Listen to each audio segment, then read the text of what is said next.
Welcome to Aze Linguistics. This channel is about all things linguistic.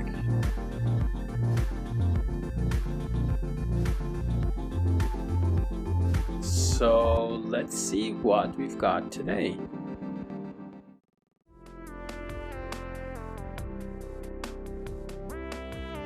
We have two categories that are universal across languages, which are verb and noun.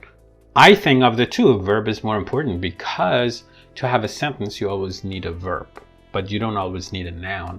So in that sense, that's how I think verbs are more important. For example, in Spanish, you could say, José está comiendo. So here means Jose is eating. Or you could say, él está comiendo, he's eating. Or you could say, está comiendo, which could be any person, like third person, singular, is eating.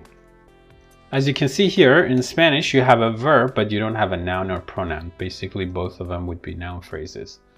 So that's why when I talk about verbs, I always say, oh, the verb is the heart of the sentence. So what is a verb? That is so important. Okay, now here, because we are in syntactic definitions, we need to get language specific because whatever I'm going to tell is about verbs in English. Verbs are divided into two groups, lexical and auxiliary. A lexical verb functions as the head of a verb phrase. It can also be the only verb in the sentence. So when I say verbs are lexical verbs, run, walk, these are lexical. Auxiliary is like be, have, but be and have are also lexical. For example, if I say he's a good YouTuber or he has 6 fingers on each hand. Do can be lexical, like can you do all of your homework today? You can have do as an auxiliary in the sentence. Did you like the way I explained verbs? So here did, which is the past tense of do, is auxiliary.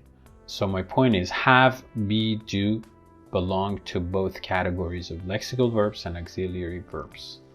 If occurring in a verb phrase, a lexical verb is the final verb. For example, look, he will be going to the train station at that time. Okay, here the verb string is will be going.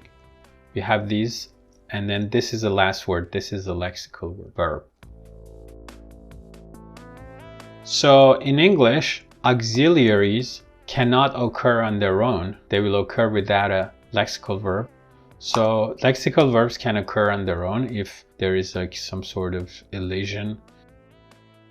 Who has broken the chair? You can say John has. In this sense, it means John has broken the chair. A verb in English is a word that has a tense, present and past participle form. They can have a progressive and they can have an infinitive. For example, the word walk, the present tense is walk, he walks, they walk. Past tense is walked, past participle walked. Progressive is walking. Or you could say be walking. It could be is or was or whatever. And infinitive, to walk. So if you're saying something is a verb, it has to have all of those. So this applies to lexical verbs. Lexical verbs in English are divided into two categories.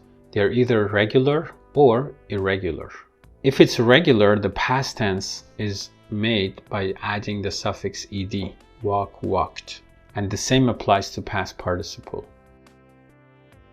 But if it's irregular, the irregular form may be created using different processes. So do you remember we covered the morphological processes, one of them being internal change? For example, the irregular verb run, runs, past tense is ran, and past participle is run. So, or it could be through suppletion, like what? Like go, went, gone.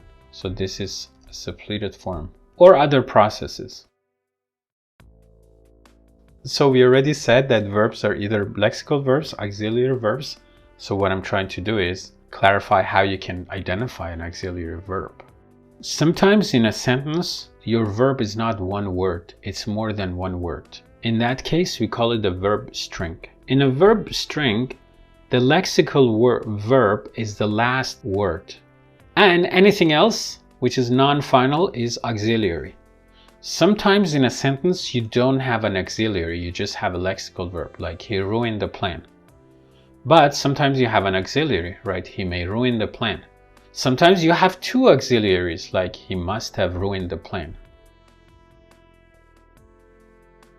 Auxiliaries are two types. They are primary auxiliaries and modals, like can, could, will, would, shall, should, may, might, must. In English, the base form is the infinitive, which can occur with the particle to. For example, you can say enter or to enter. So if you say it without to, it would be called a bare infinitive. So these are properties of verbs. So why is it important to define these? Because we are trying to use a syntax-based, a formal definition for verbs. You're not defining it based on semantic properties. Thanks for your time and attention, and see you again soon.